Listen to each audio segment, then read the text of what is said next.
फिर से एक नए वीडियो में आप लोगों को स्वागत है। चैनल पर नया है तो चैनल को सब्सक्राइब कर दीजिए। आज की इस वीडियो में आप लोग को बताएंगे क्लास 12 बायोलॉजी 2025 जो आप लोग को 3 मार्च के दिन आने वाला सवाल है। तो आप लोग ध्यान से देखिएगा और आप लोग 2 से 5 मिनट एक क्वेश्चन पर 5 मिनट देखकर आप लोग सेल्फ स्टडी करके जाइएगा। पूरी आप लोग को कल की आप लोग को परसों के दिन 3 मार्च के दिन आने वाला सवाल है, तो ध्यान दीजिएगा और वीडियो को लास्ट तक बने रहिएगा। और चैनल पर नया है तो चैनल को जरूर सब्सक्राइब कर लीजिएगा, क्योंकि वायरल प्रश्न हम यहाँ पर कराते हैं। आप लोग को शाम को भी होगा और जाने से पहले भी होगा, तो आप लोग चैनल को जरूर सब्सक्राइब कर लीजिएगा। 70 में 70 नंबर बिल्कुल पक्का। कुछ भी पदार्थ अलैंगिक जनन से सवाल क्या आता है, हर एक चैप्टर से सवाल यहाँ पर आते रहते हैं। तो सबसे पहले देख लीजिए पुष्पी पदार्थ में अलैंगिक जनन से क्या कौन सी क्वेश्चन है जो आते रहते हैं, तो ध्यान दीजिएगा। उससे आप लोग एक क्वेश्चन पर 2 मिनट देखकर सभी क्वेश्चन को तैयार कर लेना है, तभी आप लोग को आएगा। वीडियो के लास्ट में आप लोग को बताएंगे कैसे तैयार करना है सभी क्वेश्चन का आंसर। तो ध्यान दीजिएगा, अभी पहले आप लोग क्वेश्चन देख लीजिए, पहले हर एक चैप्टर से आप लोग क्वेश्चन देख लीजिए। और चैनल पर नया है तो चैनल को जरूर सब्सक्राइब कर लीजिएगा, जरूर सब्सक्राइब कर लेना है।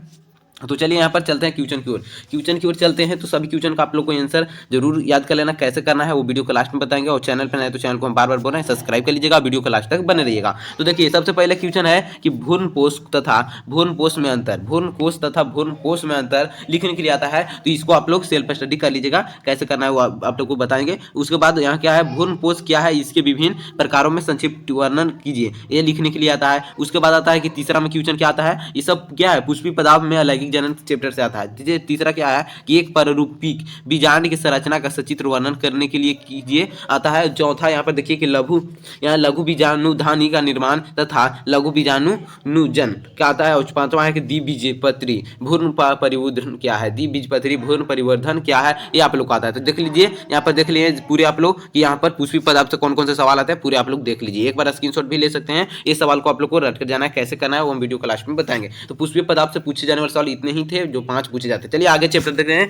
ये कौन सवाल पूछते हैं, तो आगे चलिए ध्यान दीजिएगा। चलिए आगे देखिए, आगे क्या है, आगे आप लोग को देख रहा है, एक बार देखना है आप लोगों को आगे क्या है। चलिए यहाँ पर देखिए 70 नंबर बिल्कुल पाका हो गया। पुष्पी पदार्थ अलैंगिक जनन से यहाँ पर आप लोग देख लिए, साथ यहाँ पर देखिए 5 क्वेश्चन देख लिए थे, 2 और था, 2 और इसी में क्वेश्चन था, 2 और इसी में क्वेश्चन था। पुष्पी पदार्थ अलैंगिक जनन से ही क्वेश्चन थे। छठा देखिए बीजाणु तथा परिवर्धन का गुरु बीजाणु। और सातवां है परागन के प्रकार और परागन से लाभ तथा हानि लिखने के लिए आता है। तो आप लोग सिर्फ क्वेश्चन देखते जाइए, वीडियो के लास्ट में आप लोग कैसे याद करना है, सिर्फ हम कैसे आप लोग को सिर्फ आप लोग को 2 से 4 घंटा पढ़ के सभी क्वेश्चन को जान सकते हैं। चलिए आगे चलते हैं। ये आप लोग था पहला चैप्टर से, आप लोग को चैप्टर से था ये चैप्टर पुष्पी पदार्थ और अलैंगिक जनन चैप्टर से था। तो आप लोग इतना देख लिए, स्क्रीनशॉट भी इसे ले सकते हैं। तो चलते हैं आगे क्या है देख लीजिए। चलिए आगे देखिए, आगे है आप लोग को मानव जनन। मानव जनन से कौन कौन सा सवाल पूछते हैं, मानव जनन चैप्टर से ध्यान लीजिएगा। अपरा की परिभाषा तथा अपरा का कार्य, अपरा की परिभाषा तथा अपरा का कार्य जो आप लोग को पूछे जाते हैं। उसके बाद आता है, दूसरा में आता है कि पुरुष के जनन तंत्र के स्वच्छ एवं नामांकित चित्र बनाने के लिए आता है। तीसरा में आता है कि मादा में जनन तंत्र स्वच्छ नामांकित चित्र बनाए। जितने भी सवाल है एक बार आप लोग देख लीजिएगा जरूर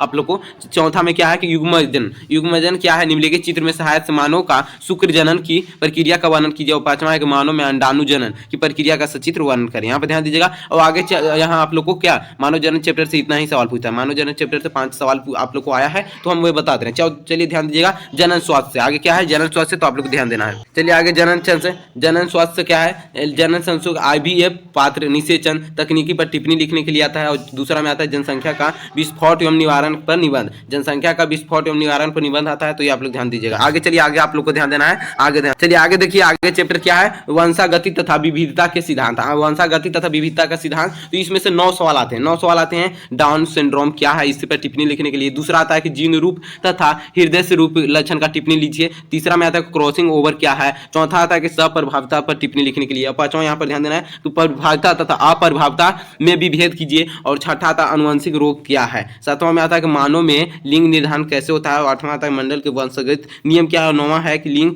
सहलंग गुणों से आप क्या समझते हैं। इतना सवाल आता है आप लोग को वंशागत तथा यहाँ पर ध्यान दीजिएगा क्या आता है, वंशागति तथा विविधता से सिद्धांत से आप लोग को ये सवाल 9 सवाल आते हैं। तो आप लोग ये देख लीजिए। चलिए आगे चलते हैं, अगला चैप्टर से आप लोग को कितने सवाल आते हैं। चलिए आगे यहाँ पर क्या है कि वंशागति का यहाँ के आणविक अवधार क्या है। तो इस चैप्टर से कितना सवाल आता है, 7 सवाल। देखिए कौन कौन से आते हैं, DNA तथा RNA में अंतर लिखिए। चौथे दूसरा नंबर क्वेश्चन आता है कि DNA तथा अंगुली छिपी क्या है, इसकी उपयोगिता तथा प्रकाश डाल, उपयोगिता पर प्रकाश डालने के लिए आता है। यहाँ पर तीसरा क्या आता है कि मानव जीवों प्रोजेक्ट टिप्पणी लिखने के लिए आता है। चौथा आता है कि DNA की संरचना वाटसन तथा क्रिक मॉडल से उपयुक्त चित्र बनाकर समझाएं और इसके कार्य को वर्णन कीजिए। पांचवा आता है कार्य के आधार पर RNA कितने प्रकार के होते हैं वर्णन कीजिए। छठा आता है कि अनुलेखन का विस्तार टिप्पणी लिखिए। और सातवां में आता है कि अनुवंशिक कूट से क्या समझते हैं, इसके मुख्य विशेषता के बारे में दर्शाएं। तो इतना आप लोग को आता है, एक बार जरूर देख लीजिएगा। चलिए आगे चैप्टर से कौन से सवाल आते हैं और आप लोग को 100% आने वाले हैं, क्योंकि इतने से सवाल हर एक साल पूछी जाते हैं। इससे हटकर आप लोग को एक भी सवाल नहीं आएगा, इतना देख लीजिएगा। तो आप लोग को इससे हटकर आप लोग को 3 मार्च के दिन नहीं मिलेगा। तो ध्यान देना है, इतना प्रश्न को जितने हम बता रहे हैं उसको जरूर आप लोग को याद करके जाना। कैसे आप लोग को याद करने के लिए ट्रिक हम बता देंगे वीडियो के लास्ट में, उसे देख कर जाइएगा। और चैनल पर नए तो चैनल को हम बार बार बोल रहे हैं कि सब्सक्राइब कर लीजिएगा,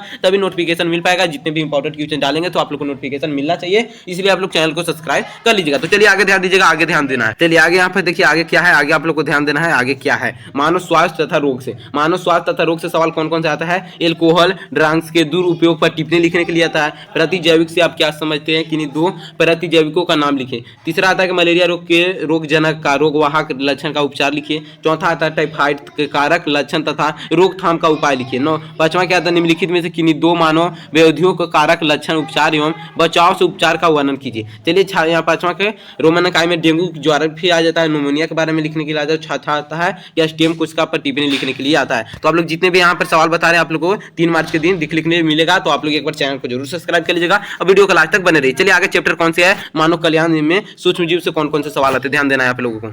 चलिए आगे यहाँ पर आता है मानव कल्याण में सूक्ष्म जीव से 2 सवाल आते हैं। कैसे कि 2 सवाल आप लोग को ध्यान देना है। जैव उर्वरक क्या है, कृषि के इनका क्या महत्व है, ये आता है। और दूसरा में आता है बायोगैस क्या है, ग्रामीण क्षेत्रों में बायोगैस के 2 उपयोग बताएं। और भी वीडियो में हम इस सभी का आंसर भी बताएं, तो आप लोग वीडियो को देख लीजिएगा चैनल पर और चैनल को जरूर सब्सक्राइब कर लीजिएगा। चलिए यहाँ पर जैव प्रौद्योगिकी सिद्धांत का परिक्रम आता है। डीएनए तथा लाइगेज पर संक्षिप्त टिप्पणी लिखने के लिए आता है। पीसीआर पर टिप्पणी लिखिए। और तीसरा में आता है प्लाज्मोडियम वेक्टर पर टिप्पणी लिखने के लिए आता है। चलिए आगे देखिए कि जैव प्रौद्योगिकी एवं उसके उपयोग में से कितने सवाल आते हैं। इतने आप लोग को सवाल देखते जाना है और चैनल पर नए तो बार बार बोल रहे हैं चैनल को जरूर सब्सक्राइब कर लेना है। वीडियो के लास्ट तक बने रहना है, तभी आप लोग कैसे ट्रिक्स याद करना है ध्यान दीजिएगा। ये क्वेश्चन पर कितना समय देना है आप लोग को हम वीडियो के लास्ट में बताएंगे, तो आप लोग ध्यान दीजिएगा। आगे सवाल क्या कहता है, आगे ध्यान दीजिएगा।